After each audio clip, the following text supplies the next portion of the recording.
Hindi naman sa kumukonta. Tandaan mo, kung ano yung itsura ng tao, ganun kabutihan ng tao. Ganito yan. Okay. Ganito yan. Naniniwala ako kasi minsan kasi, Karamihan. kung sino pa yung mga pangit, sino pa yung gumagawa hindi maganda. Ay, totoo yan. Totoo yun. Kaya nga pinigil sa akin ng Panginoon to eh. Sa Karamihan. Feel the moment.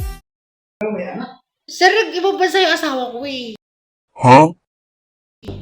Nakaw. Ano gagawin ko? Nakikita mo yun, 24 hours. Tipo. Ilang beses tumatawag sa'yo sa araw? Minsan, patakas lang ang tawag mo. Gaano kadalas ang minsan? Hindi ko masagot eh. Ayun na. Pero, ang gagawin ko? Tingnan mo siya. Tignan ko siya. Lagi ko siya may day. Oh, ano sabi? Lagi ko siya minamind eh. Kasi nga, love story yung my day ko. Tapos yung Facebook ko, vlogger. Ano vlog ko? Gago! Tapos, kablog mo siya. Ah? Kablog mo siya. Hindi ko siya ka-vlog. Nasa ibang bansa po siya eh. Pwede na magkulab ah. Pagkulap. Oo. Pero sabi mo, 95%? Ano 95%? 95% talaga abroad. Sira ang relasyon. It was at this moment that he knew. He fucked up. Mula sa Pilipinas at taga-abroad, mas maganda kung nag-abroad pareho. Kayo na sa abroad. Pero kung sabihin natin na parehas kaming abroad tapos wala ako nasa US, siya sa nasa Asia. Ay, mahirap din yun. Mahirap ba? Long distance yun eh. Anong distance ba yun? Alam mo ba ang mga Pilipino? Ang mga Pilipino, pag nasa abroad, may isang lugar yan. Ngayon nagkikinitaan yan eh. Nagkakamustahan yan. Pag nagkamustahan yan, nagkakapalagayan ng loob. Ay, ganitong problema ko. Anong gagawin ko? Ay, ihingin ang number. Ang number mo. Magtitext ngayon yan. Kahit madaling araw, anong araw, alas magtitext yan. Anong gagawin ko? Ay, magkikita ulit yan.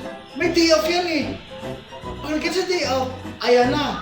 Ay, ano, mali na sa Pilipinas. Alam mo, nagbakasyon kami sa Hong Kong. Kita namin, andun mga Pinay, ang dami-dami.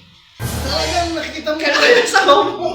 Kasama ko pamilya ko eh. Ah, okay. Nagbakasyon kami. Sana. Ang dami mga Pinoy. Tsaka Pinay, nakikita kita. Medyo tinda eh. Alam mo ba kasi?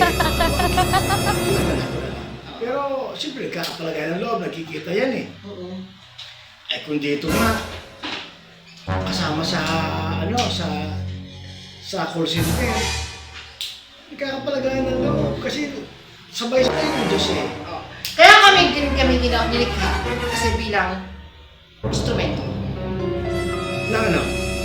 Ay, sugot eh. Kung ibibigay ng Panginoon naman Alam eh. mo. Ito sir payong ano lang payong ano. Hindi naman sa kumukonta. Tandaan mo, kung ano yung itsura ng tao, ganun kabutihan ng tao. Ganito yan. Totoo po yun. Ganito yan. Naniniwala ako kasi minsan kasi, kung Karamihan. sino pa yung mga pangit, sino pa yung gumagawa hindi maganda. Ay, totoo yan. Totoo yun. Ganito yan. Kaya nga pinigil sa akin ng Panginoon to eh. Karamihan sa mga katulad niyo, mabait. Ha? Mabait. Pangalawa niyo ha, Hindi talaga una-una, kami. karamihan sa tulad ninyo, lalo na sa pag